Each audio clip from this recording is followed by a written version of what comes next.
just, trying to find a place with like-minded people to talk about like-minded things, about me, about poop and stuff.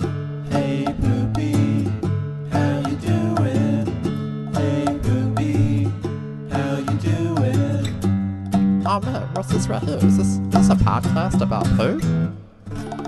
Yeah. Hello. We are back. It's dump day and it's Christmas. So Yes. happy Jingle bells. Christmas, happy Hanukkah, happy Kwanzaa, happy solstice. Happy holidays in general. If you're an atheist and don't believe in any of those, happy day off from work. Hopefully, fingers crossed you get the day off. Well, yeah. Some people do have to work on Christmas. If you're a Buddhist, I guess you might be working on Christmas. I mean, who knows? Chinese food restaurants are usually Whatever open. holiday you celebrate, Yeah. we wish it towards you. So we have a great guest today. Yes. Oh, by the way, this is Hey Poopy Podcast with Dave. and Ellen, and this is episode 48, but it'll always be number 2 to us. Always number 2. And this is the earliest I think we've ever recorded, and I just had my coffee, so I'm shot out of a cannon, ready to go. Nice. Yeah. Okay, that's good. Yeah. And we have an amazing guest today, Caroline Jamieson. Yay! Yes. Thank you. Welcome. Thank you very much. I met through my neighbor, and my neighbor was like, you have to talk to her because she had ass cancer. Yes, I did. I don't know what the technical term is, but I know you only call it ass cancer. Yeah, ass cancer. Yeah. And Ass he was cancer. like, it's really funny. It's in the new medical journal of science. That's it. I told my surgeon, my oncologist. So we're calling it now. We switched it. Switch it over. Yep. And before we go into who exactly Caroline is, we always go into our check-in. And we check in with our guests first. Here's a Bristol stool chart. How have your poops been recently? So this is a fascinating question. And I have a personal history with it because before I had ass cancer, my poops it was a completely different time, consistency. I would get 3s. I would get 2s every once in a while. And then 4s, of course, like the Holy Grail. But ever since I've had ass cancer, I'm really only ever in the 4 to 7 range. Wow. Really? Mm-hmm. So it's a little looser. They changed a lot. And Wow. there's like staging of how I poop. Whoa. What does that mean? So when I poop, it will come out, if I'm lucky, it'll start as a 4. Uh-huh. But I really feel my body because what happens is it will empty so that by the end it's liquid. Whoa. So So this kind of morphs from solid to like. yeah. Wow. So in one sitting. Yep. Wow. If I have a really good day and a really good sitting, but my husband, he understands at this point because I will, in general, I try to poop at home, but you can't always control that. Oh my God. You're preaching to the choir here. Yep. So, but I don't have the phobia that I know, some people have, not judging, but of like, I can only poop at home. Right? Yeah. But he'll know, like he'll hurry up in the bathroom and take a shower because he'll say like, oh, okay, you got to spend some time in the bathroom because it takes a long time. Like it's project. Wow. Yeah.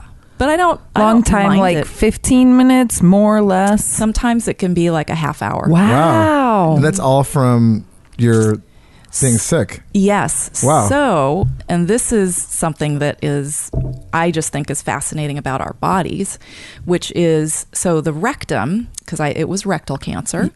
And That's the technical term. Yes, exactly. That's right. Not ass cancer, but okay. Right. Rectal cancer. So it's rectal cancer. And so we all have rectums. And in Latin, rectum means reservoir. Oh. So as we eat, the waste kind of starts to go down into the reservoir and stores up. And so it's full when we get that brain signal that our body has to poop. So because I had rectal cancer and because I had a pretty large tumor, I don't know why, but I sort of compare it all to fruit sizes. It was like the size of an Italian plum. Wow. So it was pretty big. Oh, man. So they had to remove my rectum. Wow. So I am rectumless. Oh, wow. You're rectumless. Yes. You're bottomless. Yeah, I am. So what is incredible about what's incredible about the body is that they took my rectum out and then they shifted my colon down.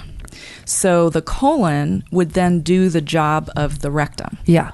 So what happens is in the beginning, and my surgeon talked me through all this, and, you know, it's like I can hear his voice in my head, which is so funny. He just said, you know, in the beginning, just know that the signal and when you really are going to go, it's going to get messed up. Oh. And I was like, oh, okay.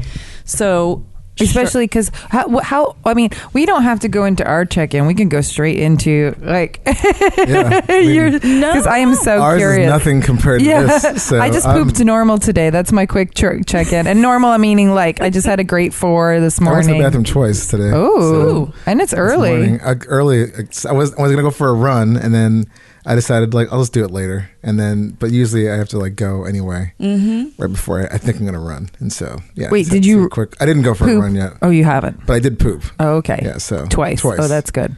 I was all wondering before, if you all before 8:00. Wow. Yeah. that's a good morning. Yeah, it is. Yeah.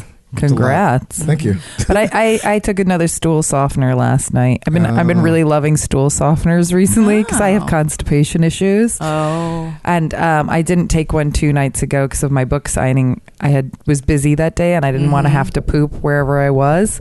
But I took one last night and got it going. Nice. Got it going. Magic back on happened. top. Yeah. Excellent. But Okay, let's so- back to this yeah. like So new reformed rectum. Yeah. Which is Yeah. fascinating to me. Yeah, Yeah. so I was wondering like when in time this would all come up, because it could come up anytime. Yeah. Like right at the start. So essentially, and I can tell you about sort of the treatment of Yeah, I want to know like everything. Like I want to know how old you were, how Yep. did you figure this out? Like Yep. especially if you had a plum basically in your butthole. Right. Like how do you even know that there's something in there? Like Right. It was a rewind all the way back to like when you first like Okay. all this happened. Okay, all right. And I met Caroline through my neighbor and I'm very excited that she's going to educate us. Like I'm like listening to our friends shitting their pants stories is awesome, but like actually learning something that we have somebody who survived is amazing. Like, so thank you so much for being here. Oh my gosh, it's my pleasure. Yeah. And it seriously is my pleasure because I think that, and I'll talk about this, but the rectal cancer and colon cancer rate for people under the age of 50 is dramatically increasing. Wow. So yeah, so I can even like quote. Yeah. I want Yeah, to know. please. You want to Yeah, know bring all it. of it. Yeah. Bring it. Okay. Because like, I mean, I always talk about like things like what if you have to live with a colostomy bag? Like Right. that could have been a possibility with you. Yep. And it's amazing that you don't. So It is. Yeah. It is. So essentially, I was 46 when I was diagnosed. And I knew because when I went to go to the bathroom and I had to poo, I saw some blood in the water. Ooh. Sounds like a shark. And Dun, dun. I have had hemorrhoids over the course of my life, but I just knew that was not normal. Yeah. Yeah. And It was a different kind of blood because I've had Yeah. blood from hemorrhoids right. versus blood from And that's more like it's blood on the toilet paper. Yeah. It's not in the Yeah. toilet. Right. Yeah. So, and the reason I knew something was up to the point where I needed to go to the doctor or wanted to is because my mother was a colon cancer survivor of 15 years. Wow. Okay. Yeah. So she lived with a colostomy in the last 15 years of her Wow. life. Yep. So as soon as that happened, I thought, heredity, let me go Yeah. check.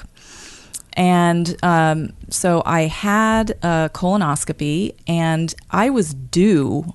I was sort of right on the edge of being due. It was 45 is when I was supposed to go.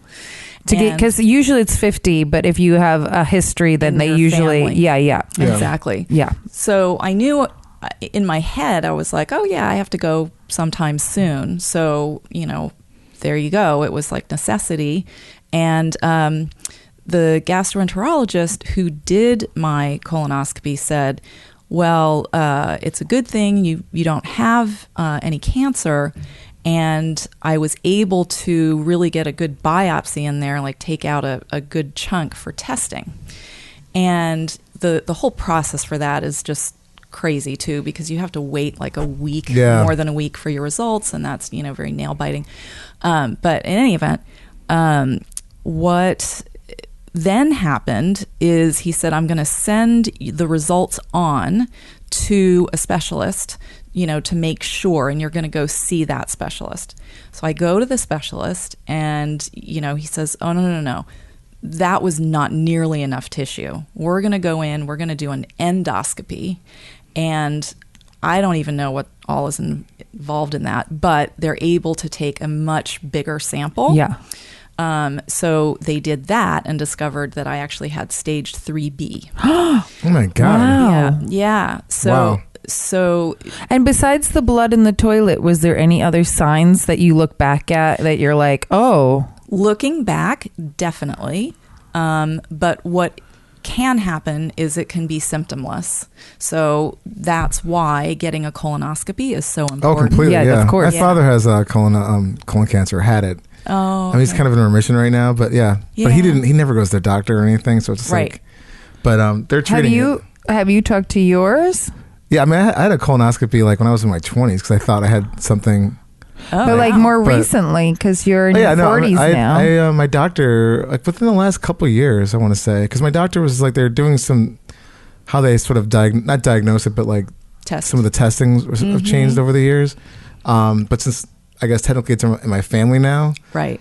So I think I'm due for it, like another one, or at least some kind of like, check-in. Yeah. Probably like in the fall. Yeah, because my grandmother died of colon cancer, and so I've talked to my doctors because I'm in my 40s, and I'm like, hey, should I do because I also have had aunts that had breast cancer, so I had my first mammogram at 35 instead of 40 when they usually suggest, because they want to keep a baseline if you have history. So I think it's a good idea. Yeah. To get might as well. It's like this. Yeah. I mean, if I had the money, I would do a full body scan right now. Oh my gosh, right? Now I'm in good shape, but I kept saying to my doctor, I was like, I want to come back and do a colonoscopy every year. Yeah. And he said, you don't, it doesn't really work that way. You don't have to do it that way because these are slow growing. Yes. Very slow growing. Yeah. So back to, discovery of this Italian-sized plum, the treatment protocol for rectal cancer is actually, standard. It's tried and true, which is really great. So there are a lot of test results clinically. The treatment is something that's known and kind of routine for doctors. In fact, it was kind of funny because one of the doctors said, in terms of like the rating of cancer, you sort of have more of the boring ones, one of the more boring ones, which is a good thing, right? And that's why you call it ass cancer, to make it exciting. Yeah. A little pizzazz. A little sparkle on that. Yeah. A little glitter. So I actually work in advertising, and I had moved within my company from working in financial services over to health literally 2 months before I was diagnosed. Oh, wow. So it was like a sign. But I ended up, sorry, I just lost my train of thought. No, I'm sorry. We talked about sparkle, so. Yeah. That like threw me off. So I work in advertising, and when I was diagnosed, and because it was a health group, I felt like I could be more open about it, and I just am generally anyway. So when I came back and everyone knew I was getting these tests, I said, all right, I have ass cancer, and until I start treatment, I'm going to be working. So for the creative team that I was working with, I was like, your job every day is to come up with some funny ass cancer line, right? So it was good. It was like I would love to see those ads. And plus, it takes your mind off of like it does. It's just something that you can laugh about and exactly. Yeah, we have to bring humor into everything to survive it. And keeping your spirits up. And I have to say that through the whole process, it's a very long treatment chronologically. It takes about a year and a half. Oh, wow. But I did maintain a sense of humor because so much of it is comic. I mean, it's kind of hilarious because it's poo, and you know, there is this like, you don't talk about it all the time, but I was like wearing the badge. It was like, hi, I have ass cancer. so I'm going to talk openly, and you all can't do anything about it because I have cancer. So people are like, oh yes, tell me all about it. Yeah. So anyway, so it was all, I bet you can't wait till this shit is all behind you. Stuff like that. So that was good. So the treatment is you have chemo pills that you take. And at the same time, I got radiation. So the radiation is once a day, every day for 20 days. And as you progressively get radiated in that area, you start to get a sunburn. Wow. So yeah, I don't know how radiation works, so I'm assuming that it's targeted just into that area. So it is targeted, and every cancer survivor who's gone through radiation has this. Like, if you've never had a tattoo before, I have a tattoo now. Because on your butthole? No, actually, it's right beneath my belly button. So they have to like, yeah, want to see? Yeah. Like, let me pull my pants down. So essentially, when you go, you have to get positioned in exactly the same spot. So they make a little mold of you, and then when you lie down, you lie in that mold, but then they pin the laser towards that tattoo point. Oh. So that it's always in the same space every single time. So which is funny because you would think that the laser would remove the tattoo because there's laser tattoo removal, but maybe it's a different... It's a different positioning. Yeah, because it's up towards my belly button, but, clearly I was getting... radiated down towards my booty. Wow. Yeah. So I did that, and then there was... So what happens when you get a sunburned butthole? Like, do you put sunburn cream on it? Like, yeah, they said aloe. They said to leave it alone pretty much as much as you can. So like sitting started to become a little bit tougher. Yeah. But I didn't have it as badly as some people do. So I withstood the sunburn pretty well. Yeah. And I kept waiting for it. I was like, oh, it's going to get really bad. It's going to get really bad. But it never really did. Oh, that's good. Yeah. Oh, okay. But then what happens in the combination of the chemo pills and the radiation is, they fight that tumor. And so you had it removed too, right? Okay, but they wanted to do that. They wanted to first. shrink it as much as possible. Yeah, before they take it out. Yeah. Yeah. Oh, okay. Yeah. So then there's this sort of resting period where you don't have any treatment at all, and your body's got all that toxicity coursing through you and fighting to reduce the size of that tumor. And at the end of a couple of months, or maybe 6 weeks, I was a stage 3B, and before surgery, they said you're downstaged to stage 1. Oh, amazing. Oh, wow. Because it went from an Italian plum to a third of the size of a sugar cube. Wow. Oh, wow. A third of the size of a sugar cube. Yeah. Wow, so that's a lot of shrinking, right? Yeah. So in 6 weeks? Yeah. That's amazing. The whole treatment. Or roughly. Yeah. It was probably like 2.5 months. Wow. Yeah. But I was so happy. I took really well to that. Yeah. Yeah. So, but then you do have to have surgery. And so when they go in to remove the tumor and see what else is around there, they removed it. And because that area has to heal, and we've got all this bacteria going through us because it's like poop sliding through there. Yeah. That area has to be left alone to heal. And so what I got installed was an ileostomy. So the ileus is the small intestine versus a colonoscopy, or excuse me, a colostomy. So in general, when you have a colostomy for your colon, the poop looks more poop-like because it's traveled further and you've digested more. in the ileus, because it's the small intestine, it's a lot more liquid. Oh. So I had, a bag. You have to figure out how to do all of that. And there's just a whole sort of ritual and procedure to it. It definitely, I felt like a Martian, Yeah, I've seen like colostomy bags, and it's just, it's a whole thing. It is. And the fact that your plumbing is just rewired. Yeah. Right. And so I was supposed to have it for 3 months, and I had it for closer to 5 months. Wow. But I should say that the treatment I got, every single person to the one at Beth Israel, which is now Mount Sinai Beth Israel, just incredible. And, I always exhibited my sense of humor and, called it Ask Cancer and asked a ton of questions. Like, my appointments were always much longer than a lot of other people's. Oh, I'm sure. Yeah, but that's, having anything like that, being educated is the most important part. You want to have information before you go down these roads. Yeah, and I think there was a way for me to sort of separate from it in a way, because it was also, here's what's happening biologically, and here's what your body does, and the human body and the medical technology that we're going to activate to make you better. It's pretty incredible. Yeah. So and where did the small intestine bag come? So was it in your stomach? Right. It was on my right. So essentially what happens is you have this hole. Yeah. It's a hole where everything comes out, and it's called the stoma. So that is just a trip. There's no other way to say it. And you don't ever feel like you have to poop. Yeah. It just keeps coming.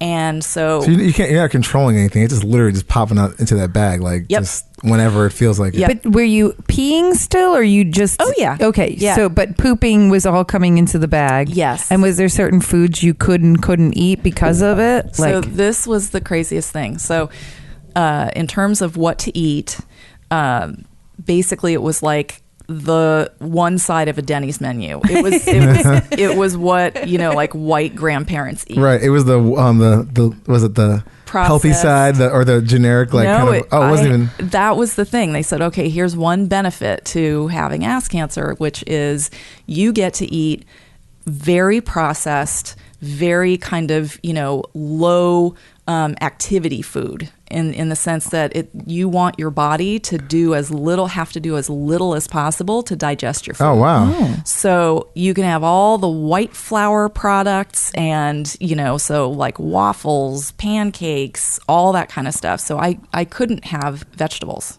Whoa. I could not eat healthily. Is this too too much fiber? Your system? Yeah. Oh, my God. Fiber. Yeah. So that's like literally my hell. Like I will be constipated forever.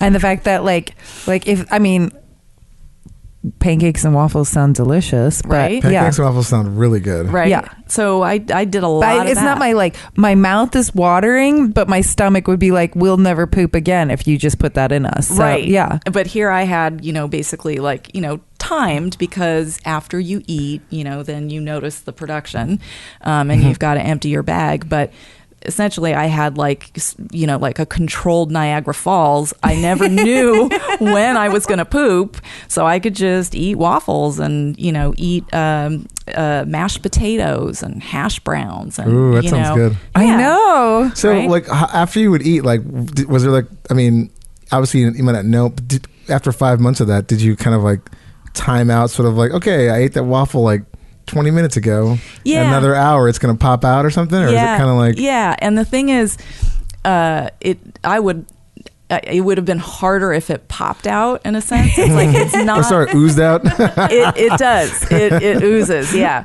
So, and because it's the small intestine, I would have to empty my bag anywhere from, 5 to 9 times a day. Wow. So it was a job. It was definitely a job. And you had to change the bag every 3 days. So, and that's a whole process, because you have to be, completely sterilized and clean, and you yourself are working on the bag to re-adhere it, and you're working upside down, which is really kind of crazy too, right?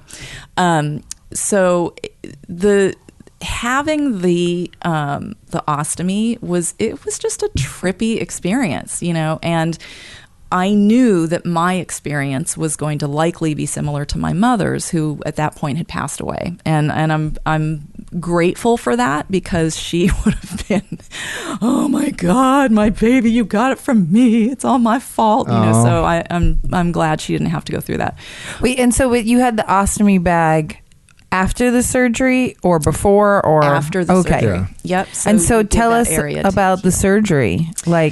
So the surgery, it's laparoscopically done. So that is, with mechanics and sort of robotic surgery versus standard surgery with a scalpel. And what is really good about that is it's what's called minimally invasive. And so the healing is faster. And that was the case. But I will say that, when you first have this stoma, you don't have any sense of what it's going to be like, right?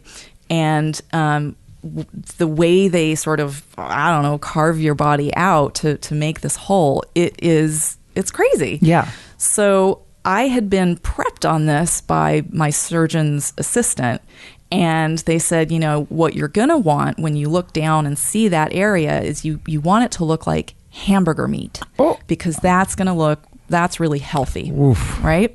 What's unhealthy? I think hamburger meat and I think, ooh, that's scary. So flank steak or something. Yeah, right. Exactly. Weird, exactly. Something well done. Yeah. They actually didn't tell me. I think it would be if you saw a lot of pus oozing. Okay. Yeah. Oh my God. So as long as it looked, I couldn't even handle that. So it's amazing. I mean, I'd be looking at it every minute to make sure it was congrats to you for healthy. getting through this, by the way. This is oh my gosh. This is incredible. Thank you. Just the bag and dealing with that post surgery would break a lot of people, I feel like. Yeah, it was pretty intense. But I think because I had watched my mother go through it, and she was such a battle axe and got through it. Oh. That's how I feel like how you have to be. You can't let it, any sickness I have, I'm like, I am not a bitch to that. I make it my bitch. Right. Exactly. You have to. And, with my mother, she just had such a stoicism about it. And she was Korean, originally from North Korea. And so, early on when she had this surgery, I flew out, was living here and she was in California, flew out and, was sort of by her bed. And I was like, Mommy, how do you feel? Just trying to get into sort of the psychology of how she was feeling. And she was like, if I were back in Korea, I'd be dead. So this is great. Yeah. And I have to say that I also myself married an immigrant. My husband is from Cameroon, and he was just my heart, a soldier. He was just incredible through the whole thing. And I met your husband. He's a wonderful human being. So really is. Yeah. And I remember asking, did the cancer happen before or after you guys met? So it's amazing. It's awesome when you have that rock. During intense times like that. Completely. He was incredible. So he too, versus I think because we're so accustomed to and know in our society, if you are, financially able, because a lot of people don't have health care, but we know that there is some kind of treatment. So that's in our minds already. Right. But for my husband, the way he looked at it was, okay, so what's the plan? Because this is going to be hard, yes, but it's going to work. Mm-hmm. And if we just follow the instructions and we do everything that the doctor says, you're going to get through this. It was very practical in the same way that my mother was about going through treatment. And so because of that, I think while I was going through treatment, I would think back to my mother and think of just how strong she was. Yeah. And there really wasn't a moment to feel sorry for myself. Yes. Yeah. There just wasn't. And I will say, and it actually goes with a pretty funny story, but there was really only like one solid time where I had a little bit of a like breakdown boohoo, but that was kind of it. You are totally allowed to. And I wasn't trying to stop myself. You know, I would get emotional about it at times, but overall it was like, you know, hey, what I know I have to do, my 100% job right now is me. I have to get better. Yeah. And there was something, so I talk about cancer as being a really odd gift because everything else had to fall away. Yeah. Any other stress. What I mean, like when you think about like little like gripes or things that are going on in your life, it's just like, this is nothing compared to like, I mean, like just wanting to live and just like, you know, continue your life the way it was. But and the fact that you're dealing with all that and going through that is like just, I mean, in the end, I guess it makes you stronger, really. Do you know that movie, The Farewell, that came out this year? It's based on a true. It's a great movie. Oh. It's based on a true story on how like with Chinese, Awkwafina. I love her. Chinese culture, when somebody in the family is diagnosed with cancer, they actually don't tell the person who's sick, right? Because they want to keep your hopes up, and they have proof that you live longer. That's right. Yeah. And the grandma, because it's based on a true story, she lived, I think she's still alive, and it's 5 years later when they were told she was not going to even live a year. Wow. Yeah. That's amazing. Yeah. That's amazing. And there is no question that. And like, do I believe, should somebody know or not know? Like a case by case difference. But the fact that it is proven that when you keep your hopes up and when you keep your positivity. Yeah. Yeah. And I think I really, I'd say I committed to it, but there was also a part of me that, because I was at a particularly stressful time in my life, and it was like, oh, wait a minute, I know exactly what's not important. All that shit that I've been worrying about, you know, career stuff. We were thinking about having a child, you know, that was sort of a conclusion, right? So, okay. And I was no spring chicken. I was 46 years old. I was going through IVF and, you know, the chances were super low, but it was like, okay, and scene. That is not going to happen. And that actually was more to process than, and that's a whole other thing, but more to process than going through cancer. Right. So, but I never thought, oh, there's a chance I'm going to, you know, pass away. I knew that it was going to happen. I was going to go through it and I would get on the other side. Well, especially when you went from a 3 to a 1. Yeah, exactly. That was, it was super. That's huge. Well, it's like your husband said, like you're following this roadmap. I mean, it's, you know, exactly. I mean, you just whatever the doctors are telling you to do, obviously you're doing that. And that's when it's going to get to some spot. Yeah. And then you just kind of take it from there. Yeah. But I think that's pretty incredible that like, a couple years ago, my doctor suggested I do genetic counseling because I have so much history of cancer and both sides of my family. Got it. And when I did the genetic counseling, it is literally counseling. You're in an office for an hour and a half, 2 hours with a woman who's describing how you're going to get tested. And if all these things happen, if there's breast cancer, if you have the gene for breast cancer, ovarian, uterus, they will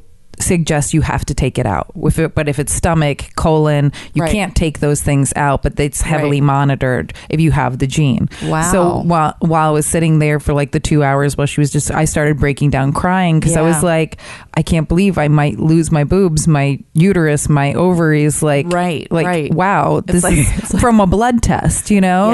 And so, but it was important to do it. And I'm glad I did it. And I came out negative for the gene and all which I'm like blessed. Goodness. But it was, it's stressful. It is. I was like crying and I was like, thank you so much. And she's like, I do this all day long. It's okay. So wait, you guys, I am suddenly just realizing that this is the Christmas episode. Yeah, right. A nice little gift. Hey, it's a gift of knowledge we're throwing down on everybody. Yeah, true. So, you know, happy holidays, everybody. But oh, my glasses are steaming up too. That's nice.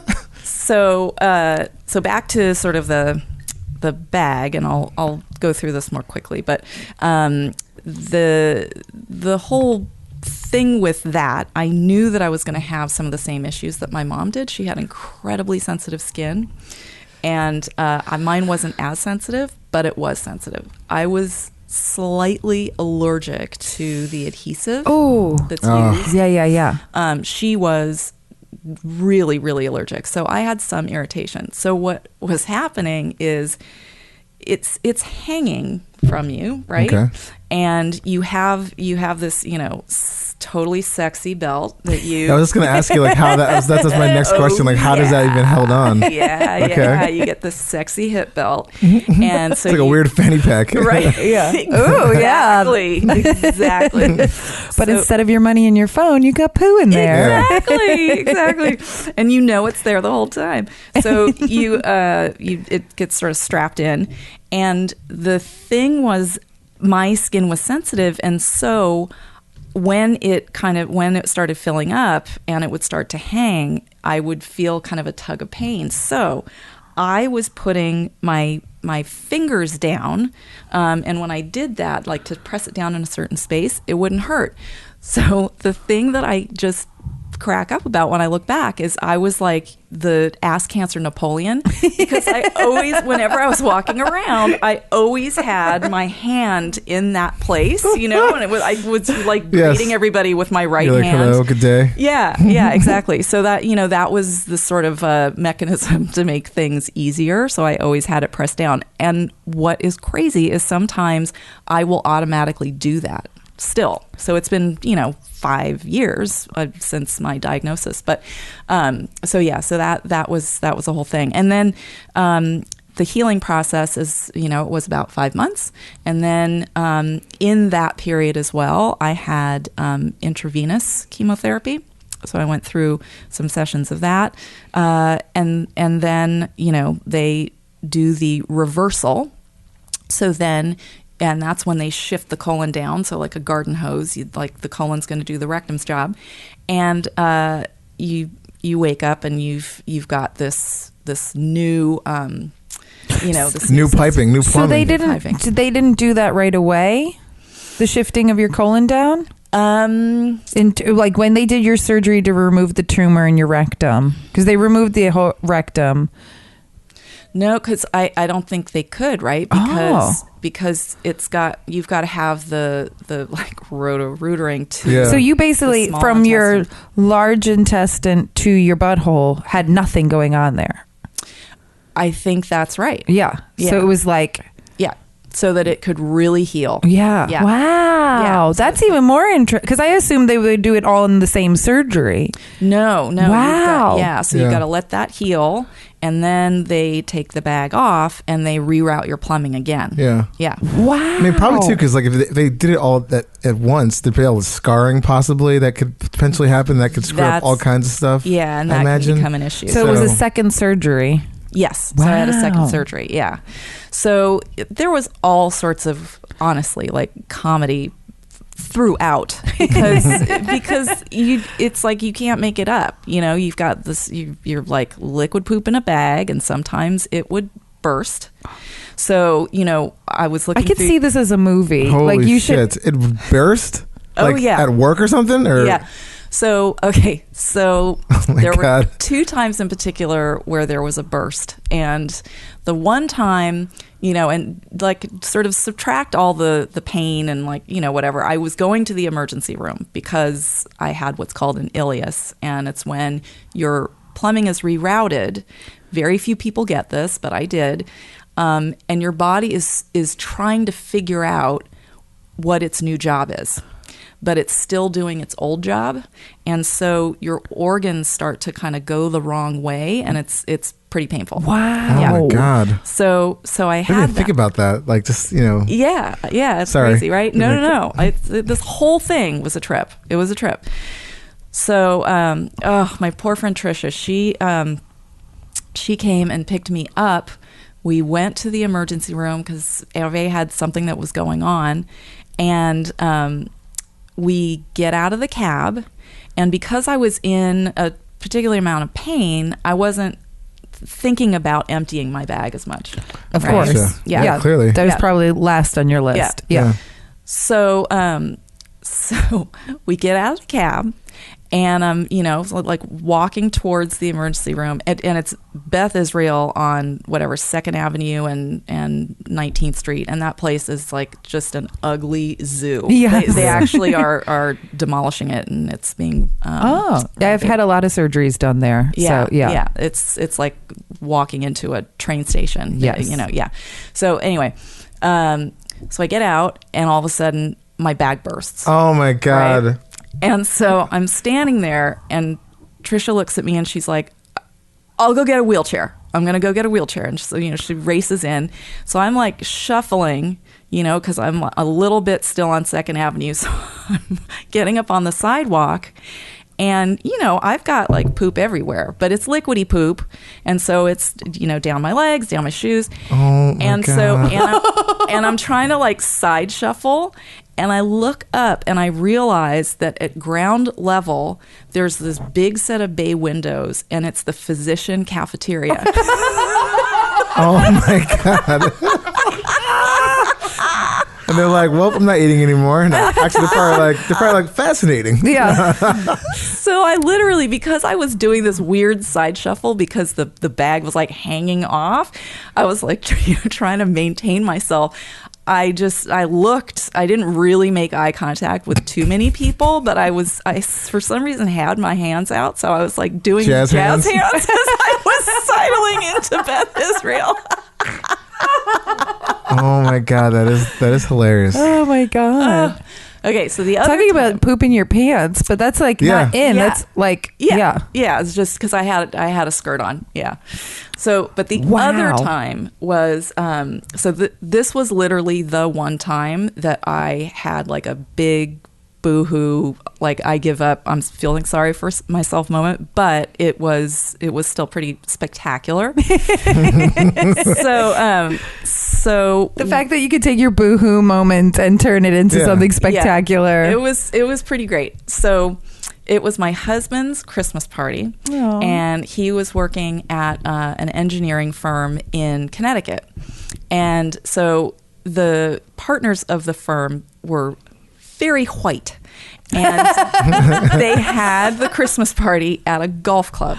Of course. In Connecticut. Sounds about right. Yeah. Yep. I grew up in Connecticut. I know all those people. Okay. Yep. So, this was a big event, and so I was excited and was going to meet all the people that he was working with. And so I, got these pants and, had my whole get up, and I was feeling pretty fancy, and my husband looked so handsome, and, so we're meeting everybody. It was great. And, it's like all the twinkly lights and table service, so it was Christmas trees everywhere. It was really very pretty. So we're sitting there, dinner is done, and we got a hotel to stay in overnight that was close by. So nice. We were like making a weekend of it, right? Aww. Yeah. So I'm sitting at the table, and I realized I should probably go empty my bag. I should go to the bathroom, and I'm talking to my husband's boss at the time. So I scoot back, and I get up, and my bag bursts. Oh my God. And so luckily the pants I had on were like a dark purple velveteen. So you really couldn't see it. Like if I had any other like kind white. Of color, Oh, that would have been. So, and then there's the smell, guys. Like it's poop. Yeah. So it happens, and I just kind of just froze for a second, and then I thought, oh no, it's gonna smell. You got to go fast. So I went into the bathroom, and I'm trying to clean myself up, and I'm in there for a long time. There's no signal I can give to Hervé, right? And so since it had been a long time, Hervé had a female colleague check on me, right? So I am upset because I feel like we're cutting his time at the party short, and nobody saw it, which was pretty amazing. Yeah. And so we shuffle into the car, and I'm sitting in the back seat because I don't want to get anything dirty, and we have dogs, so we put everything down in the back seat. And that was a moment. It was like, why, what's happening in the universe that's causing this? I mean, right? Anybody would have that moment, I think. Yeah. Especially it's just. Yeah, it was, it was a bummer. So I call my sister, who she lives in California. I was talking to her every day. And so I tell her, and I'm crying. I'm like, this happened and that happened, because it was upsetting. And she's like, I wish I could just take this away, And so it was kind of quiet for a second, and I'm like catching my breath. And she goes, well, I guess now we know why the term is party pooper. Oh, that's amazing.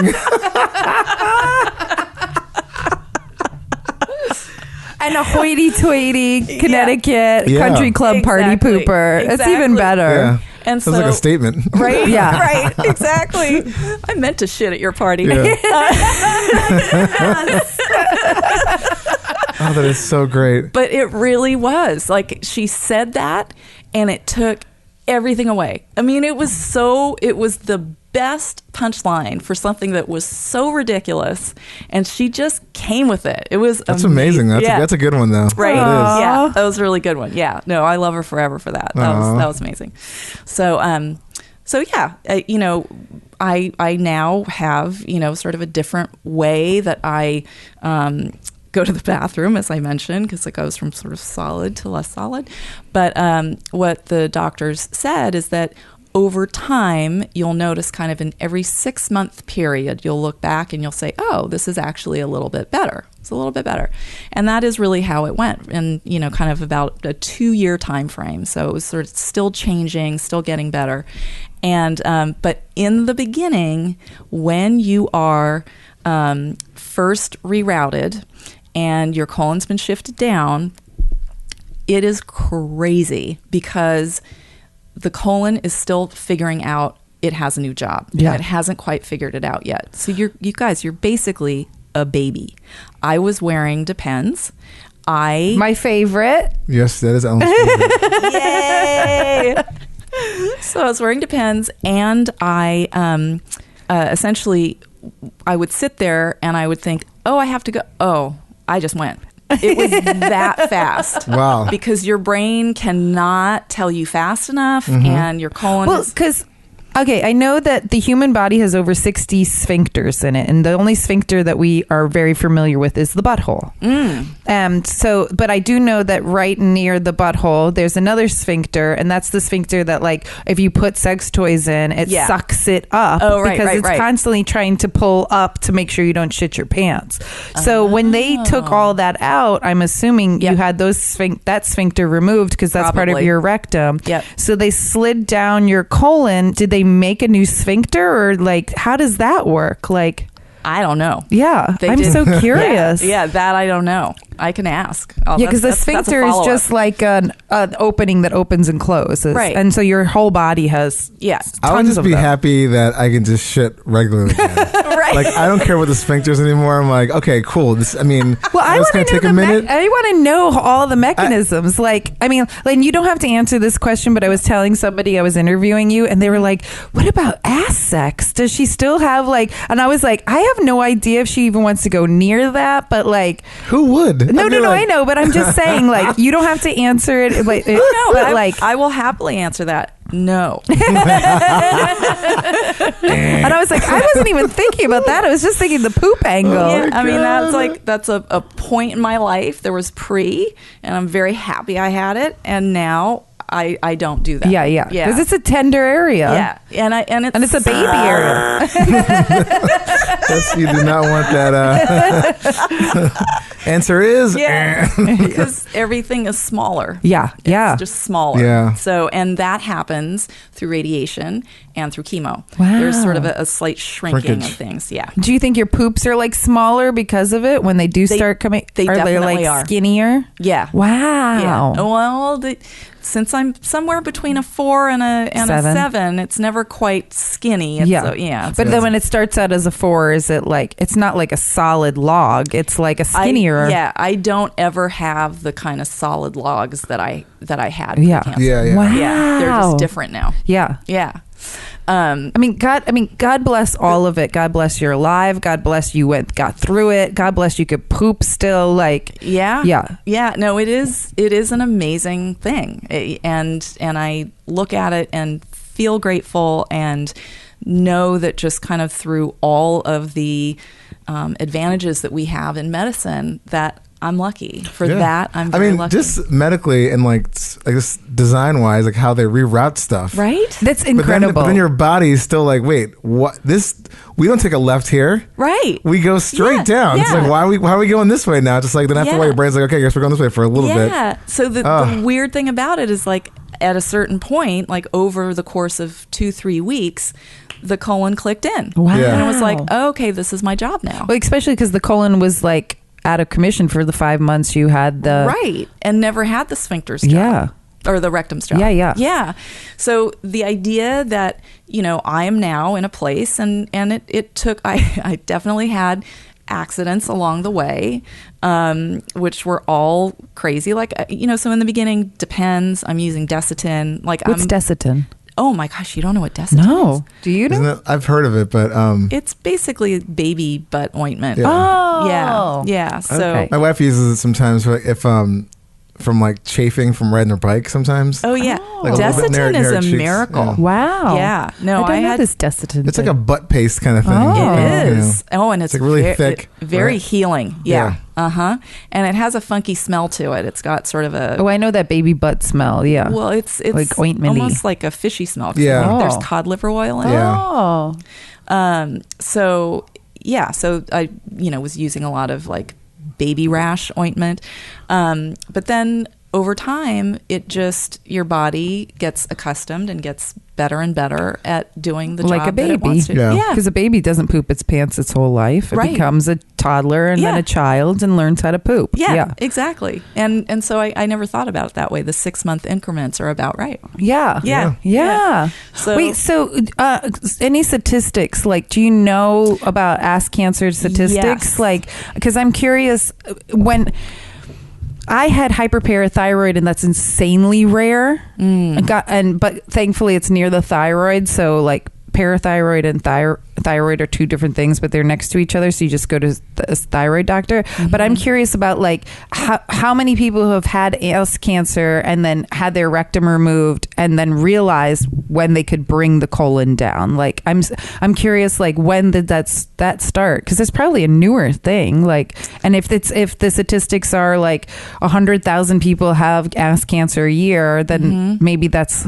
Like with my parathyroid, it was literally like 20 people in New York have that a year. It's like very, very small. So I think, I don't know exactly, but I think that the treatment for rectal cancer and colon cancer, it's certainly been around since the early 80s and before. Yeah. And I say the 80s because there was an article in the New York Times that talked about how it used to be that colon cancer and rectal cancer was more a senior citizen's affliction. So 65 and older is the general age range for rectal cancer. What I didn't know as I was going through my treatment and was diagnosed in the, so 5 years ago, 2015, 2016, I was diagnosed in 2014, I guess. Yeah. That in that time, I and a lot of other people in my age group and younger were also going through rectal cancer treatment. So the rates have really gone up. So do they know why? Like, do not is it know diet? why. Is it? So there is certainly sedentary lifestyle, eating healthy foods. Healthy foods being anything that's not processed. So, shopping the perimeter of your grocery store. Right, so whatever is processed is kind of in the middle, but shop for fresh meats. Don't eat a lot of beef. Don't eat a lot of pork, and meat should be kept to somewhat of a minimum. So like 3 times a week if you're gonna do that.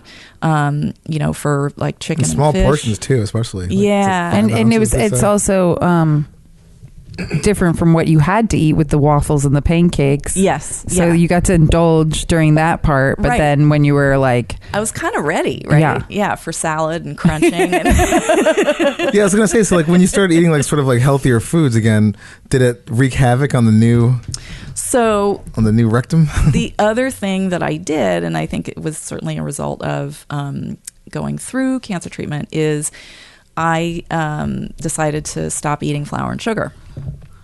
And I lost a ton of weight.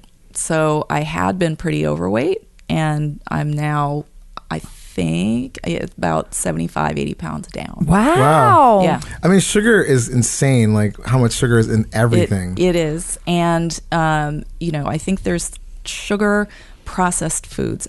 And all of the chemicals. I just don't think that we know enough yet. Yes. But the idea that the cancer rate for rectal cancer in particular is increasing is pretty crazy. It's telling. It is. Yeah. Yeah. Especially for those kinds of foods where you're probably not, it should be like moderation, and most people like eat processed I'm also foods curious with like like day. HPV too, because HPV is not just a cervical thing. You can get throat cancer from HPV, Yes. and like you can get rectal cancer from that also. Yes. So I'm curious, like, I'm not assuming that you had HPV in your butthole. It could be diet, it could be whatever, Yeah. heredity. Yeah. But I'm also curious, like, what the statistics on that are.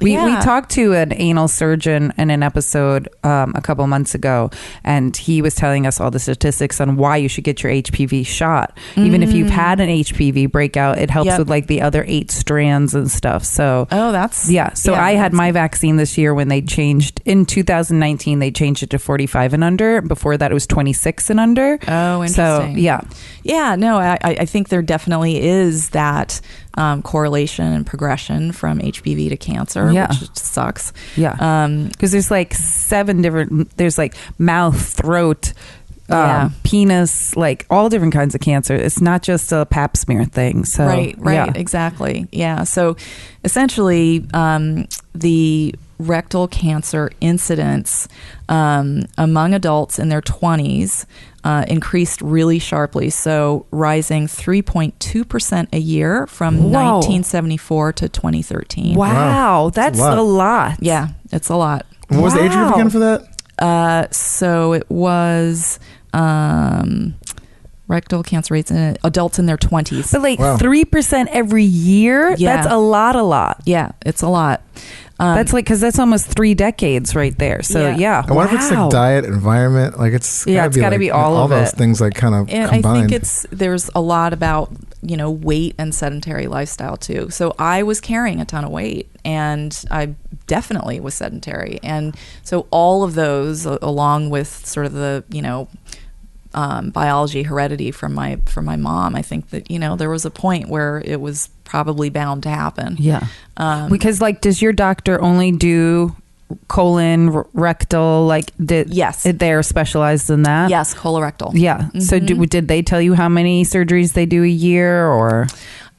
He did not tell me how many, but I'm glad you brought it up, because if anybody, would never wish it on anyone, but if something happens and you need to have surgery, when you are getting your first and second opinions, what you want to make sure of is that you go to a surgeon who's performed a lot of surgeries. Oh, 100%. Oh, yeah. Any doctor. I'm like, I want like tens of thousands minimum. Yeah. Right. And, it's surprising because just that whole patient-doctor relationship, I think there's hesitancy to sort of ask and interview to say, I'd like to know how many surgeries you've performed, how long you've been doing this, what the method is that you use.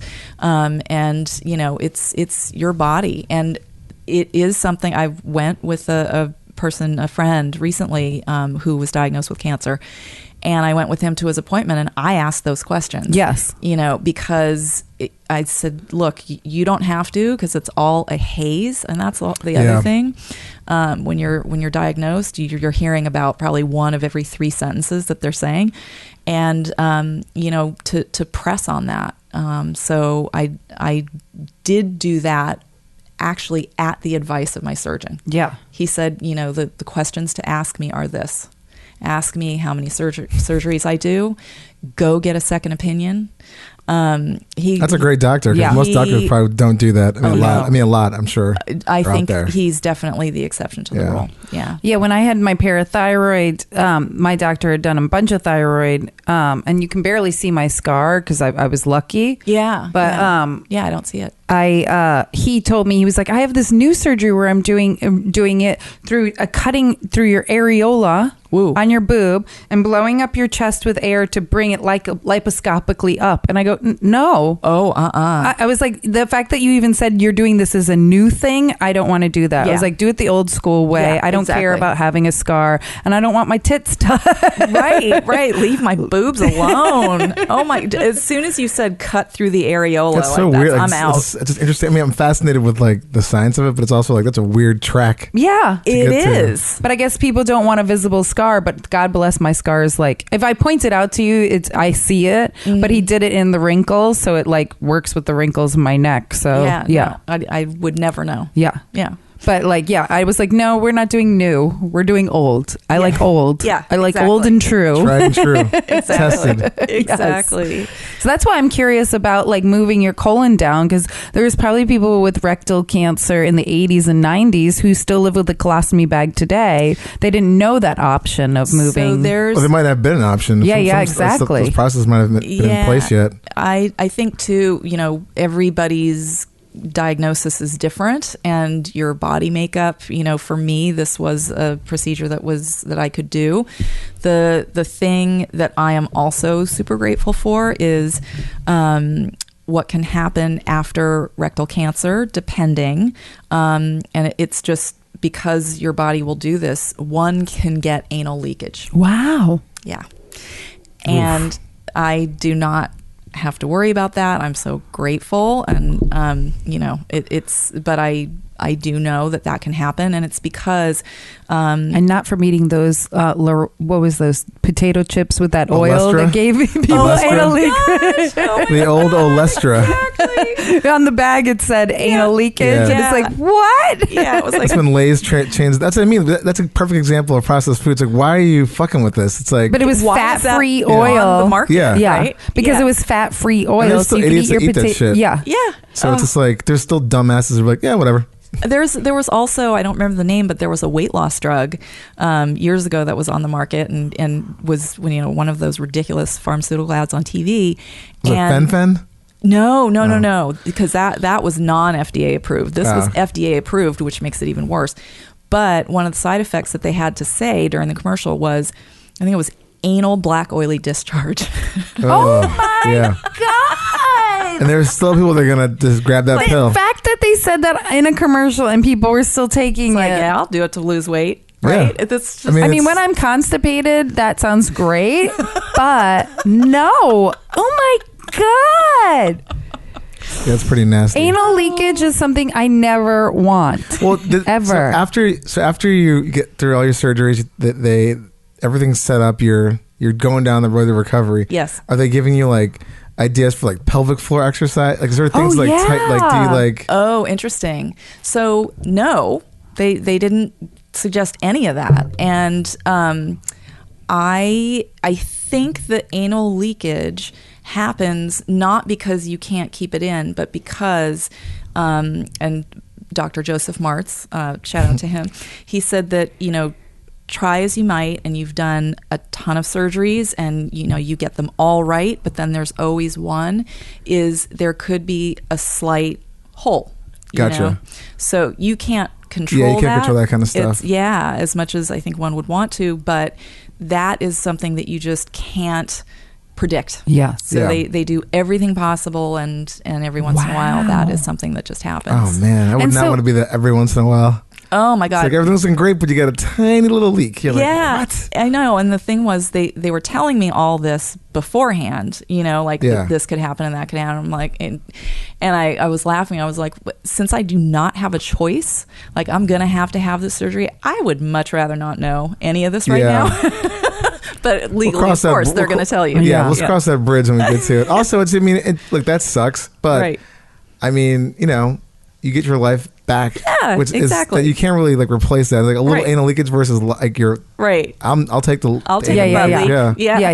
Yeah. At that point, I'm like, I've already like been through like the worst of it. Like just throw on some diapers every once in a while. Stick cotton balls back there and call it a day. Yeah. Throw a little like maxi pad back there or something absorbent. Wow. And then whatever. Yeah. Wait, so you didn't answer. What were some of your symptoms now looking back before you were diagnosed? Yes. So the shape of my poop changed. Oh, like how? And it got thinner. Oh. So, it's like a tube of toothpaste, right? Yeah. And because it was now getting squeezed through a smaller area because my tumor was growing. And I don't know why, but I was like, that's weird. It's kind of getting thinner. And it wasn't all the time, but sometimes. Oh. So that was certainly, a sign but there was no feeling whatsoever, right? So the blood was the indication. And for so many people, you don't get that symptom. So I'm really grateful. So you had the thinning poop. Yep. And then the blood in the toilet. Yep. And those were the only... That was it. Wow. Yeah, that was That's it. even insane. Like... That's the thing about the human body that's like so crazy, that so much can be happening inside of us that we have no idea. Yeah, and its job is to keep functioning. Yeah. Right? So that's what it does. Yeah. Yeah. But I mean, imagine like before like real like medical science like innovations. Right. That would just, like, I don't know, say in the 1800s or something like that. Right. It would just be like, oh, okay, that's new. But then it's just, and then next thing you know, you're dropping dead at like 34 or something right. like that. It's like, I've lived a long life. I'm 35. Exactly. Yeah. I've had 17 children, and Well, they would have so many children back then because they would assume half of them would die of some kind of disease also. So like the point to procreate so much. And working on a farm. Like, imagine that too. Your labor. But you want to have like 10 children because 5 of them are going to drop dead of polio or whatever else. Right. Like, or you might just die. Yeah. It's like that's, you have to like kind of pump them out. But it's just fascinating that like, now we live in a time where, I mean, the healthcare system's fucked up here, but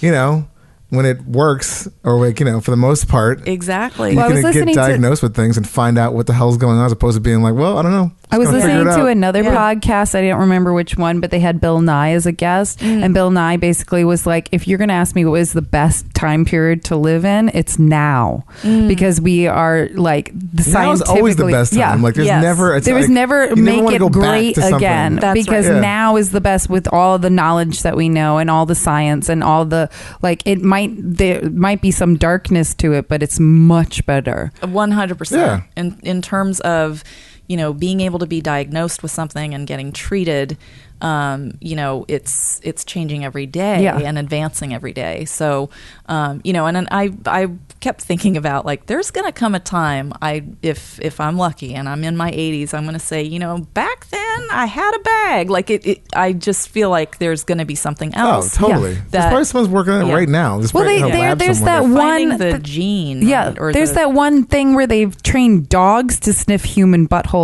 to be able to tell if there's cancer in there. Okay. That is funny because my dog could tell. Really? Yep. He could totally tell. What I remember, and it's so funny, that's a symptom that I didn't even think about. He started really intensely smelling my breath. Wow. Really? Yep. And he'd never done it before. And I was like, what's going on? So I was like, am I not brushing my teeth enough? What's happening? Get some extra flossing in there or something. This dog is like... No, but he definitely... No, wow. Isn't that crazy? Well, we had the colonic therapist on, Tracy Piper, and she had a cat. When she had thyroid cancer, her cat kept touching her neck. And there was like something else that she had, but that she said that her cat saved her 3 times. Oh my! Oh yeah, I forgot what the other part. And there was one where like it was carbon monoxide was down in the basement. Oh boy! And the cat was like trying to get them awake. And when they finally like left the house, the fire department came and was like, "Oh my God!" Like you, wow, yeah, you should have been dead. And she was like, "If it wasn't for my cat waking me up." Oh my God! And there was like one other thing where she had like something, and the cat kept pushing on it. I don't know if it was her breast or something. I can't remember now. But yeah, the cat was like. Pets are so intuitive so smart like that. Yeah. There was so at the time he would sleep with us on our bed. He now sleeps on the floor. But but when I first had the reversal, when I came home, that was one really shocking part. Like the sort of hamburger meat that you're supposed to see. I realized I went out of order. The hamburger meat is once the surgery is all done, right? So I basically came back home and I was going to have to change the gauze myself. And I'm looking down there and I was like, okay, health insurance is fucked up because convalescing is just a verb that does not exist anymore in a hospital. Yes. They want you in and out. Yes. And, Get that next person in there. Get the next Turn body in. on a bed. Yeah. So it's like a New York City restaurant. Like, right. Eat your food and get out so you can get the next table. Exactly. So I was there for 3 days and I should have been there for 5 to 6 days. Wow. So I come home and I'm looking down at this thing and I was like, just looking at that area. Yeah. It was so nasty. Wow. It was crazy. And, needless to say, like this whole time, I'm married with my husband who's actively, like by my side. I was like, God, there is just no dignity. I mean, you never thought you'd see this much of me, right? But that's real love. It is. Yeah. It is. But I was talking to my sister and she's like, something's really weird in your voice. What, are you sure you're okay? And I was like, all right, I'm just going to take a picture of this and I'm going to send it back to you. And so she called me right back and she's like, that's a bowl of cherries. That's what that looks like. Wow. Yeah. It was nuts. So, but again. And that's like your new normal. How big Like, of a this is bowl my of new cherries? normal. Like, it was about. wow. Yeah. She's showing about the diameter of, I would say, a baseball. Yeah. Yeah. Like an oval baseball. Yeah. Wow. And the crazy thing about that, they said, okay, it's going to take about 2 months for it to heal. The reason why they did not stitch it is because since there's been so much bacteria traveling through that area, it needs to heal from the bottom up. Oh. Right. Yep. So it's not going to, oh my God. So there's no bacteria trapped in there. So, I, there were ways that I had to dress it and stuff like that. But 2 months later, it's sealed. Wow. It was so crazy to watch that process. That's like some sci-fi shit. Right? Yeah. Wow. That's so crazy. And like the thing is, even hearing that, right? And you have people out there who are like just complete science deniers until they get sick. Or until they actually need some like science to save their fucking life. Anti-vaxxers that shit, or flat earthers. It's like just, I'm not saying every doctor's perfect or, everything's got like a 100%, success rate, but for the most part, they get it right. Yeah. They at least, they can tell you like what's going to happen to you. And people just like, no, I don't believe that. Right. It drives me.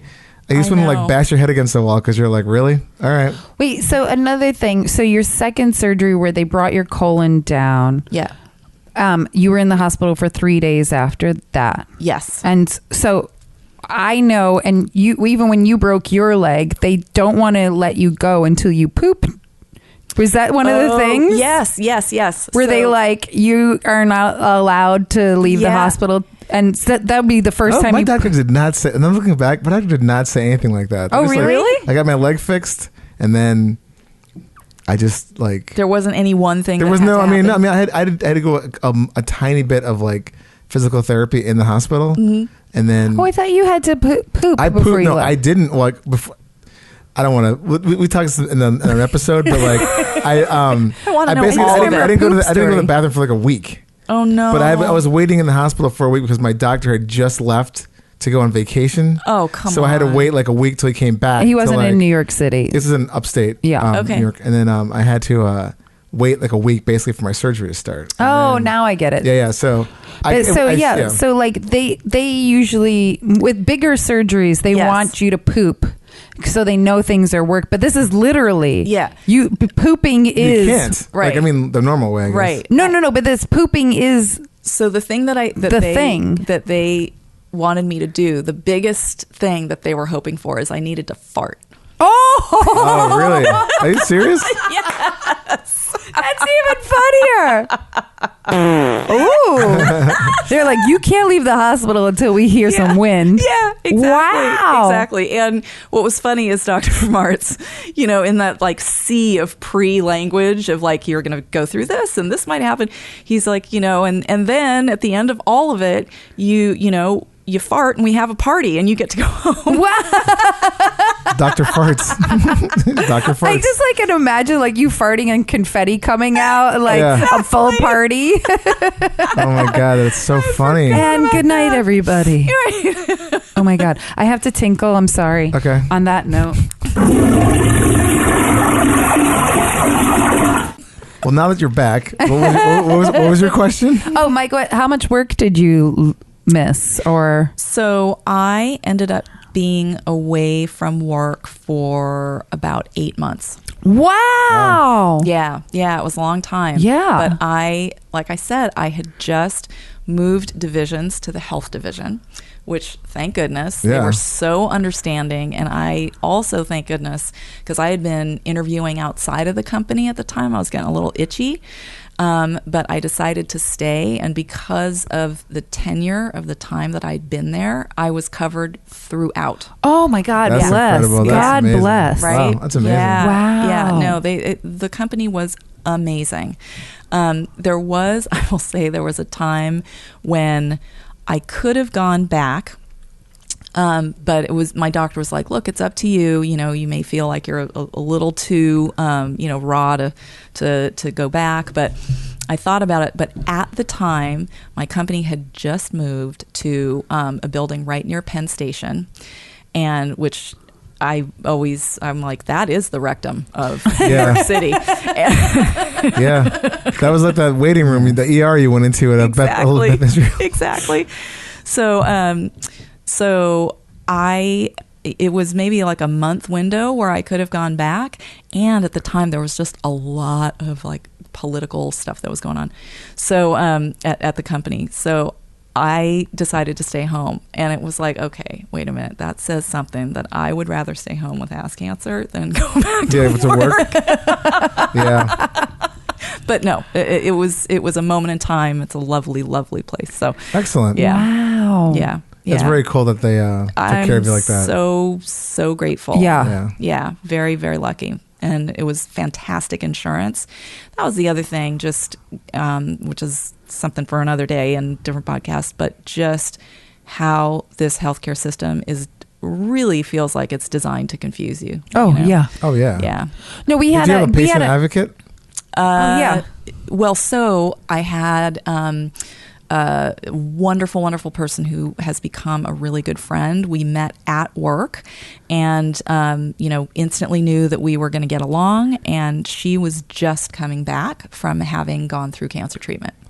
And so the minute I got diagnosed, she just like paved the way.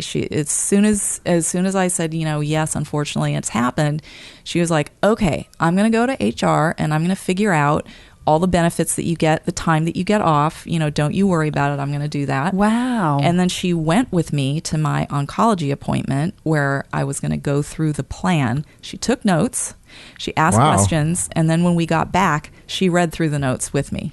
That's Brilliant. incredible. She was just amazing and is amazing. God bless people like that. Yeah, we 'cause- had a guest on the podcast who, when his wife had a baby, God bless the wife's aunt is a patient advocate, right? That was it. Who was that again? Sean's. Oh yes. And basically she went through the huge like phone book of a bill. Yeah. Yes. And they saved $30,000. They're getting charged twice. My God. Because they were getting charged for stuff that they didn't even do. Of course they And like they were And getting they just double tacked billed. on. They just kept like Yeah. random things like we already paid this. We're like, oh, And they're freelancers. So it's not like they have. my gosh. Yeah. And God bless they had that. But you don't even think about that. $30,000. Yeah. Yeah. No. And he was like, I would have just been cutting checks because we have a brand new baby at home. That's stressful enough. How can you think about that stuff Yeah. when you're Yeah. going through And you treatment just or want to whatever it is trust that you're- that the Yes. hospital is billing you correctly. Yeah. No, And that is, it's terrifying. I definitely, it made me so kind of mad when I thought about it, because I was like, all right, I feel like I'm reasonably intelligent. I'm educated. I could go through this and hopefully get a semblance of an understanding of what's covered, what's not, what I have to pay. I never really did. I would always wait until I got the first late payment notice and then the second one, because there's a lag. Yes. Insurance will Yeah. sometimes catch up and Yep. pay. But, when I was going through all that treatment, it was like, what the F? I'm not going to go through this stuff. yeah. So, but overall, and I had to pay quite a bit, and I was 90% covered. Wow. Wow. Yeah. It's insane. Even with good coverage, you're Yeah. still like Yeah. paying like Yeah. Yeah. a fuck ton of money. Yeah, right? Yeah, so I was really lucky. When I broke my leg, I had surgery, had a pin in my leg for like a year, and they took it out. And Yeesh. my dad showed me the final bill, and like it was like a a notebook, but I think we wound up paying. I think we wound up paying. Well, I mean him. I was like a teenager. I think he wound up paying like maybe like $4,000 to $5,000. And this is like 90s. This is like late 80s, 90s. Wow.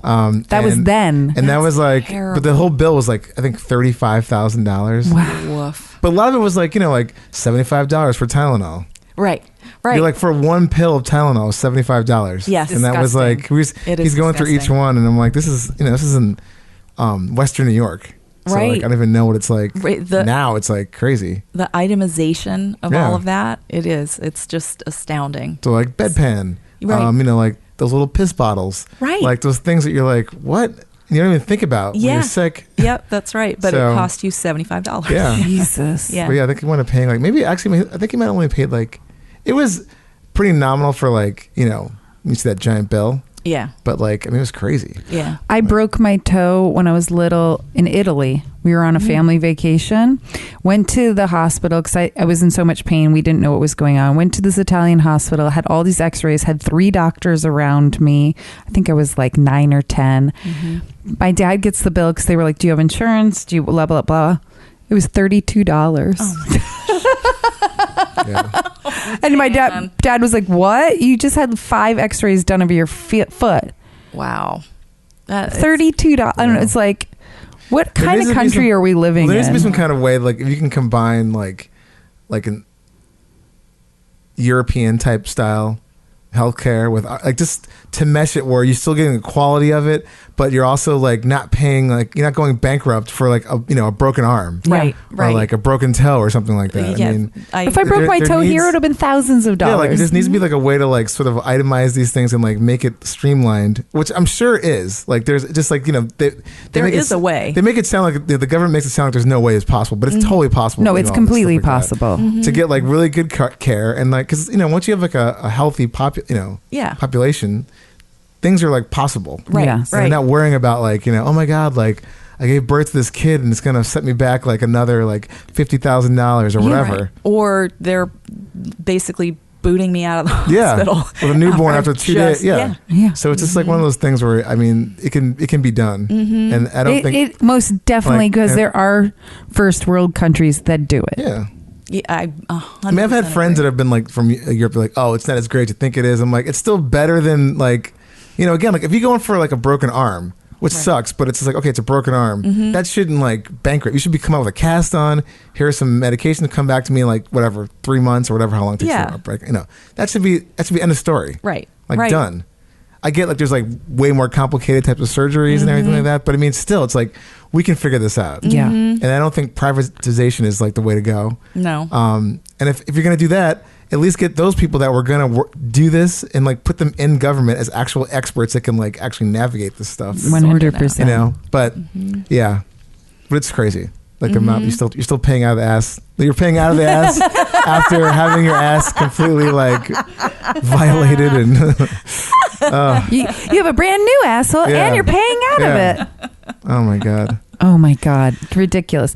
I'm not going to ask you our normal questions unless you want to answer some of them, but I'm just like, I mean, I see you brought notes and we absolutely adore guests that bring notes. No, you have no idea how many times we've interviewed people and like a week later, they're like, oh, I thought about this story I should have told you. And we're like, you could have we booked you a month ahead of time. Like, write that stuff down. Yeah. So, I mean, you're welcome to answer it, but you've literally just thrown so much knowledge on us, and thank you so much. Like, I'm Incredible. like, yeah. I think we should even skip the let's get shitty because seriously, because it's really that's what we complain about things, but it's like after there's nothing really to complain about today. No, there shouldn't. I mean, Like- number one, it's the holidays, but number two, like our complaint is the fact that like the healthcare system's fucked. Yeah. But Yes. We've kinda it's covered it. also God bless it for keeping you alive, and Yeah. Yes. I know. I am very, very grateful, and what I try to remember, and I don't have the best success, is for so many months after I went through treatment, I kind of reacclimated to daily life, and it was like, that's not important. I can just navigate through that. But slowly it starts to creep back Yeah. in. It's like anything else. When you start to feel better, you're like, oh my God, this doorknob is still. Yeah, exactly. I remember what made me furious. Yeah. So that is something that I still just sort of have to think through and work on. But this talking through all of this is a really, really good reminder. And thank you for your questions, because there is a lot of it that I forget, maybe block out, but, it was really funny at different times. Yeah. And when it was terrible, it was like, can you believe this is happening? So that's why I could see it as a movie. Like that whole, I could see that as, just the country club story in itself. Yeah, that'd be great. It would be. That'd be a good scene. Yeah. You're like, cut. Oh, it didn't happen like that exactly. What you need to do is, you're like the expert coming on set. But if you want to, I see your notes. You can like fill us in with stuff like. No, I think we had talked about like, or one of the questions was the worst public toilet experience. So that is just emblazoned into my memory, which is when I was 12 and 13, my family and I lived in China. And so this is 1980 to 81, because I'm 51. And we went on a family trip. So at the time, this is pre, China skyscrapers, right. Billionaires, all of that. And it was very much in still the kind of communist regime. There was, I think, still a feeling of like post-cultural revolution, a lot of hesitancy towards foreigners. So foreign travel was not, done that much.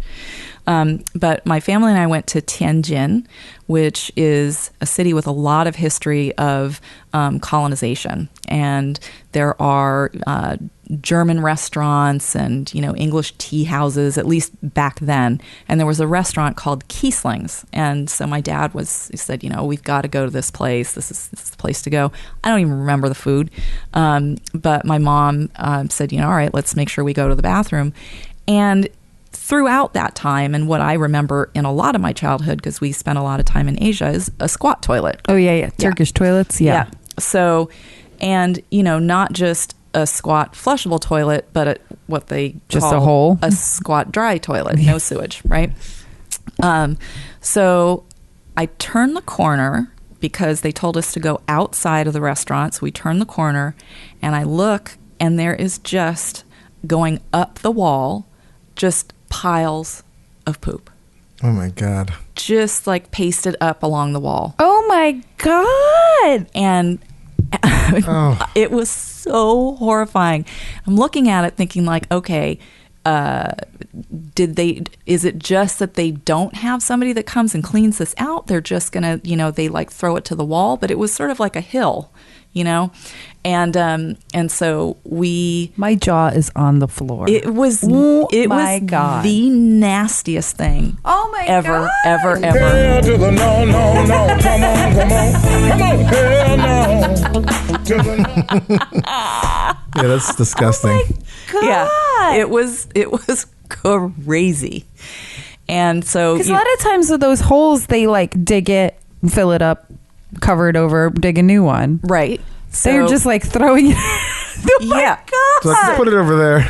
So there was like the semblance, there was sort of a shed and the semblance of the different stalls where you could go. And there was still this sort of like porcelain thing that you squatted over with the hole. Whoever was cleaning those up was just pitching it to the wall. Wow. Yeah, it was nasty. He's like, I don't get paid enough to do this.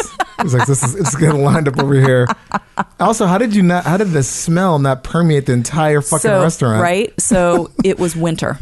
Oh, so it's frozen. So what you're saying is you have to go to this place, Kiesling, is it? Kiesling. In the winter only. Yeah. So it is now a completely different city, thoroughly, it's a different planet in China now, but that was incredible. Wow. Yeah.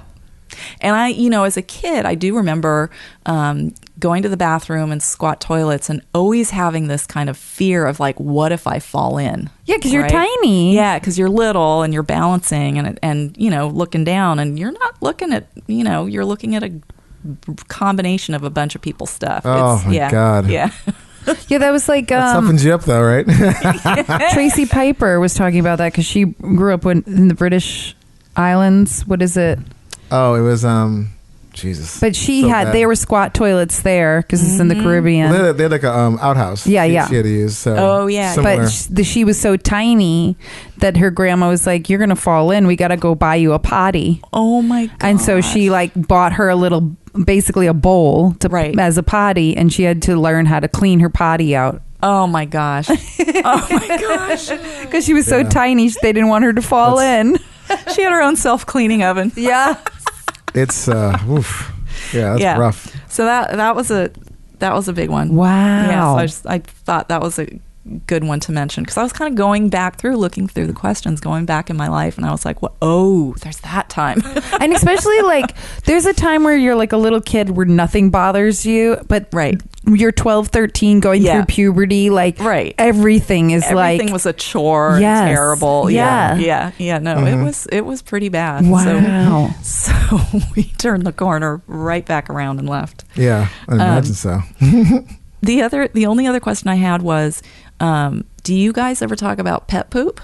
Well, occasionally. I mean, well, if there's like, kind of, if it's funny sometimes. But we did a whole episode. We had a guy on who talked about like different types of animal poops. So he's an animal conservationist. Yeah. Oh, and so wombats poop square cubes. Yeah. That's right. Cubes, yeah. That's right. And they still don't really know why. Yeah. Like that scientists have like, funny. That is so cool. Yeah. Yeah. I love that. But yeah, we're not against, but like if you tell us a story like I was picking up my dog's poop and my finger touched it, it's like, well, that happens to all of us. Yeah. No. But yeah. And there's no real story other than I just have a 17-year-old Chihuahua who I inherited from my neighbor who passed away a couple of years ago, and so she poops freely because she doesn't have feeling back there, so it just happens. Oh wow. And so I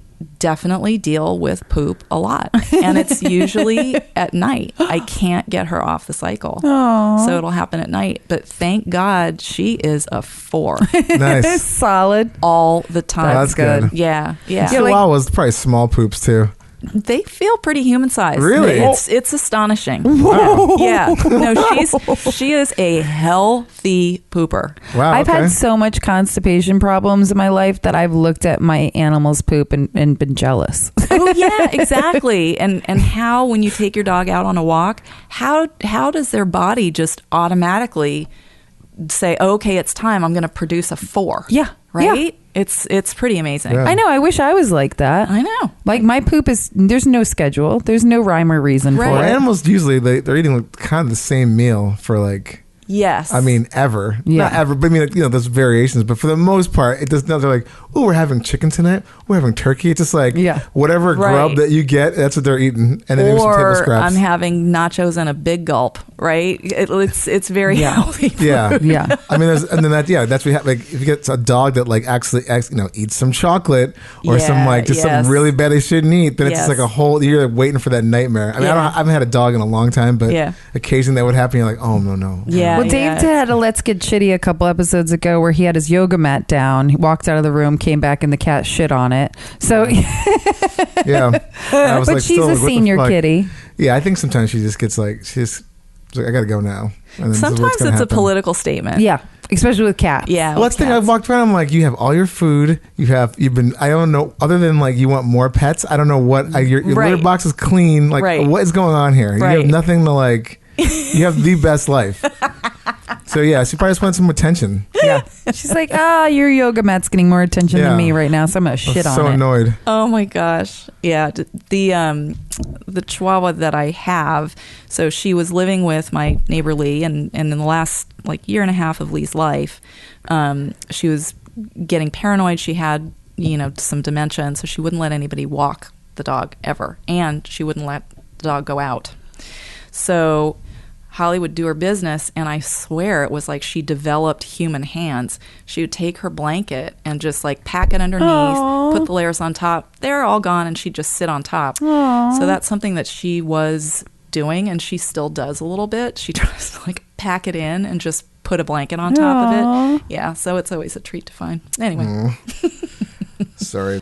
Thank you so much, Caroline. Like, I'm so glad we had somebody like you on the podcast. Like, it's all shits and giggles until we talk about something serious like cancer, and then it could still be shits and giggles. There was a lot of funny moments in that. Yeah, we laughed, we learned. Yeah, it was my absolute pleasure. Starting this podcast, I did not know we were going to learn this much, and I'm so. Oh, really? Yeah. Okay.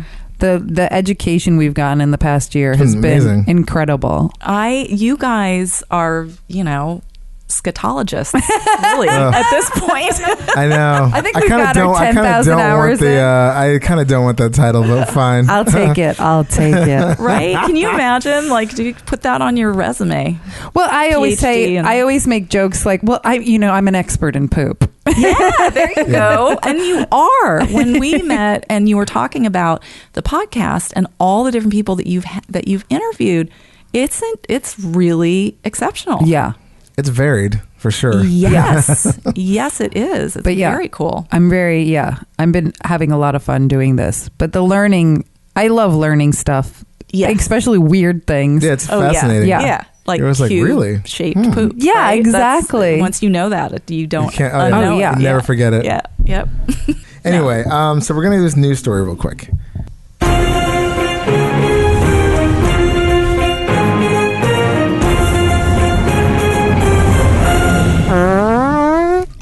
It's not just breaking news, it's also breaking wind. So I have to apologize. I should have read this before, but it's a great story. My wife told me about it. It was on NPR a couple days ago. And so basically in Rochester, Minnesota, the city's having a big bird poop problem. Oh, man. From crows.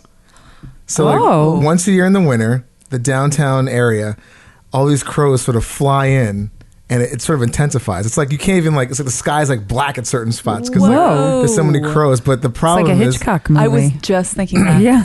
And then people were chasing them away with like lasers and all kinds of stuff like that. But they basically Hitchcock sci-fi. Yeah. It's getting more Hitchcock. So as we all know, a murder of crows have been basically just wreaking havoc on downtown Rochester, Minnesota. With we know Davina will never go to Rochester. Oh, no. We have a friend who we interviewed for the podcast who's terrified of birds. So, oh no, yeah, that's a tough one. Basically, they're just raining down poop. All over the place. Oh my god! And it's just like a completely it's a nightmare, creating a slimy mess for residents as well as staff and patients at the sprawling Mayo Clinic campus. Oh my god! I hope somebody's taking photos because that's talk about a photo op. It's like they have a laser, they have a distress crow call, and our blank pistol. That's what they use to sort of disperse the crows. But it probably seems like it doesn't really work that much because they're just not everywhere. When there's a volume of them, right? And so each winter, a murder of crows flock to downtown Rochester, I wonder Minnesota. What's there? It's just there. They just left to their own devices. They just wind up. Wow. And then for whatever reason, and the whole job of this one patrol is to not let them get too comfortable, sort of break up the sort of the group fun because of all the shitting. It's a family reunion. Yeah, so I guess this takes place down at this Mayo campus, and it's kind of nuts. I love that it's at the Mayo Clinic. Yeah, I know, right? And it's like they basically have these colleagues that are fanned out around dusk to pick up in pickup trucks. Wow. Whoa. It's quote, it's very disgusting for them to walk in, she noted. They, have to walk through all the crow poop. I wonder if all birds poop the same. We know pigeon poop here in New York, but I wonder if crow poop is similar. I wonder if it smells. Disgusting. It's slimy, which that just sounds disgusting. But they're basically these park employees gear up daily, late afternoon, usually stay out till 11 p.m. Wow. Training the birds to stay away from downtown. And they said the city spends up to $40,000 annually on efforts, depending on how long it takes the crows to figure out they should perch somewhere else. Man. Yeah. I mean, averaging, they said 17 inches long wingspan and roughly 3 feet, crows are considered to be amongst the most intelligent birds in the world. And they like grass, open areas where they can forage for grains, nuts, and even small animals. Well, that's why I'm curious what's happening in that city that's attracting them. I don't know, but it's been happening. There's got to be it's happening enough something. they're spending $40,000 a year to deal with it. Because like New York City, falcons have now become indigenous here because they hunt pigeons, and the high buildings help them to dive for their hunting. Right. So like they have like acclimated to.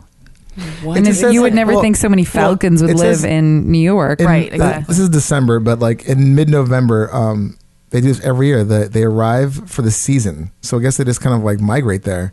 And this year they appear to be gathering towards the Oakwood Cemetery. Whoa. I don't know where that is in Minnesota, but that's moody. I know, right? And I'm just thinking about a 3-foot-long bird. That's huge. That's a good sized dog. Yeah. Well, they use this one, Kaylee Swift, a lecturer at the University of Washington who studies crow death rituals, said that big, loud crow gatherings happen right before the birds head to their roosts to sleep. So it's kind of like... It's a big party before they hibernate. Kind of hang out. Wow. It's just maybe it's a way for the crows to meet potential mates, for example, or even to reconnect with individuals they haven't seen in a long time. So it's kind of it's still a mystery why they're attracted to these urban areas in the winter, but... whatever the reason is, and like they think maybe too possibly they're gathering so close together because like they can keep warm. Yeah. But yeah, the pooping is like just nuts. It's probably some kind of crow spiritual burial ground. Yeah. Right. Yeah. And it's been happening for like centuries. Right. And we're actually the invaders. Yeah. Someone I said pretty much like the annual epic crow battles draws a lot of chuckles from residents, which you have to laugh. I mean, it's like, oh my god, here we go again. So yeah, that's such a tepid sentence. I know, right? I'm just laughing my ass off because the idea of like there's like alarms and lasers and all kinds of stuff like that are happening. I want to see that documentary. Yeah, right? It's so good. What do? I'm a crow cop. Yeah. This one guy, actually, Rochester filmmaker Tyler Aug, interesting, AUG, spent years making The Crows, a mockumentary about Rochester's crows and cities. Gotta watch that one. So I gotta check that out. Cool. Like that.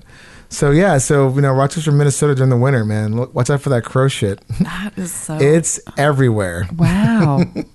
What a great weird thing. All right, so we're gonna do a little special thing because it is Christmas time, or the holidays. We're gonna give our little Christmas Poopy gift exchange. Yes. So. Caroline's here for it. We're doing it on the podcast and on video. Excited. So you go, ladies first. No, do it at the same time. All right. I like your wrapping paper. I'm a good Christmas wrapper. Yeah. You are. I used to go not me. I used to go to Kate's Papery and just watch how they would do it, and I'm like, okay. So I didn't want to pay for it. You analog YouTube video. This is awesome. We both get books. Mine is Deja Poo, my poop journal from Ellen. It's a little poop emoji guy and a piece of toilet paper right next to each other, hanging out. And I love it. This is a whole book, and I get the description, type, color, consistency. It even has a Bristol stool chart on the first page. Yeah, I bought myself one too. It's pretty amazing. So then that way we can have better check-ins. I can guarantee you, I'm going to use this for like twice, and I'm going to forget about it. But just use it on the days we're recording for check-ins. This will get used. This will get used.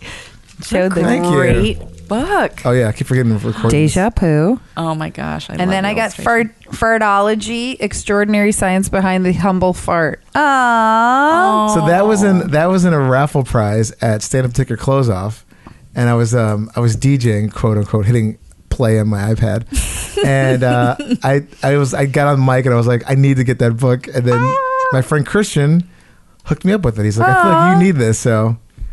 Do animals fart? Yeah. Oh my god, I can't wait to read this. I love the graphics in there too. Yeah, it's so these look like tampons almost, or penises. Or penises or condoms. When Jelaine mentioned that was one of the books in the raffle, I was like, I need to get that. I was gonna be like, where did you buy that? Because I got to buy it. And then he's like, hey man, I feel like you really should have There's a whole thing on how can I make farts less smelly. Oh my gosh, I need to read that for my right? husband. Because I am deathly that is a post-cancer treat, by the way. I don't know why. So strange. Your farts are like intense. insane. Yeah. It's probably all the chemo and the radiation stuff. It's like it's trying to get out. Yes. It's like you're Chernobyl. Exactly. Or why are farts so embarrassing? I mean, because they smell. I think they're funny. Well, with that, yes, thank you, Caroline, so much for coming on the show. Oh my gosh, thank you guys. This was so much fun. We had so much fun, and we learned a ton. Thank you. Thank you for that gift. Yes. And I'm so happy that you're like healthy, happy. Yes. Have a great sense of humor. Thank you. And are making poos. Oh my gosh, and I get to do sort of a range now versus You're kind of like just all over the place, but it's cool, man. Yeah, no, it's all good. It's all good. Well, thanks again. Thank you. And have a great Christmas. Yes. Thank you. Happy holidays, everybody. You celebrate. So. Yeah, you guys too. Thank you, everybody, for listening to Hey Poopy Podcast. Happy pooping and toot toot toot. Hey, everybody. Thank you for listening to Hey Poopy with Dave and Ellen. You can listen to us on platforms like iTunes, Google Play, SoundCloud, Spotify, Stitcher, and even YouTube. Subscribe and rate and review and tell all your friends about us. For more info about Hey Poopy, go to heypoopypodcast.com. You'll find great links on our merch. We have some really cool merch, by the way. Shirts, mugs, cards, bags, all kinds of things. If you have any questions, product reviews you would like us to do, just general emails, we just want to say hello. Email us at heypoopypodcast@gmail.com. And you can also go on Instagram and check us out there at Hey Poopy Podcast. You'll see all the fun toilet pics, anything fart and poop related. So if you have any extra submissions you want to show us or things that you think are funny, just let us know and we'll post it for you. Theme song by Jordan Perlson. Hey Poopy. Oh, that was gross. Very wet. Oh my God. Okay. Hey Poopy, how you doing? Hey Poopy, how you doing? Man, I'm just, trying to find a place with like-minded people to talk about like-minded things about me, about poop and stuff. Hey Poopy, how you doing? Hey Poopy, how you doing? Oh man, what's this right here? Is this a podcast about poop?